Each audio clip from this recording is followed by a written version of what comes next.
Not only is Sam Raimi in talks to be able to deliver Doctor Strange 3 in record time, because that's what Marvel Studios wants, apparently they want him locked in for multiple projects that are having a hard time getting off the ground, with him also being offered Marvel's Midnight Suns, which would shoot right after Doctor Strange 3.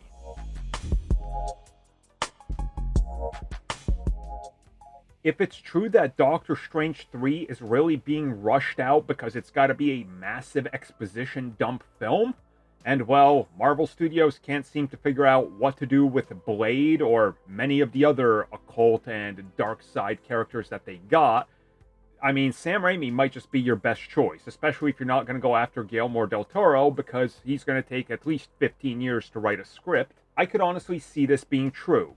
And let's hypothetically say that Sam Raimi signs on for multiple projects. And he directs Doctor Strange 3, which establishes some of the darker things in the Marvel multiverse. Maybe you bring Man-Thing in there, since again, he's important to the multiverse, and we already saw him in Werewolf by Night. If by the end of that film, we got Doctor Strange coming back, reality screwed up, we get Secret Wars, and then after Secret Wars, Doctor Strange and Wong are sort of like, hey, we're going to go over here and help some of this weird stuff that's happening, because again, they're members of the Midnight Suns. I can honestly see how Sam Raimi would be a great pick, especially if you're going to make the Midnight Suns either PG-13 or you push it to an R rating. He can do it, and even on PG-13, Sam Raimi knows how to push the boundary just enough. So I could definitely see him being the optimal pick, and the other thing that sort of I guess provides more evidence of this is Sam Raimi saying there's multiple things he wants to direct when it comes to Marvel. Now, of course, that's a broad statement, but still, you could see this sort of being a hint towards it. And also just think about the fact that Sam Raimi would be allowed to do another horror-style film more so than anything, and also play with these weird and obscure and unique characters in the Marvel Universe that are clearly suited for him.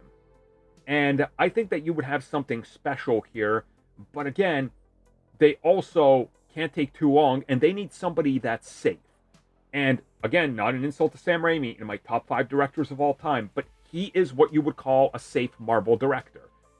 He knows how they work, they know how he works. If he comes in and says, this is it, they'll go, okay, here's the other thing we need, and they'll get to work. That's exactly how Doctor Strange 2 worked, even though he decided to rewrite the entire thing all over during the pandemic. So he shows that he understands their mentality and their workflow, and I think, again, fanboy speaking, I think he's a perfect pick for the Midnight Suns.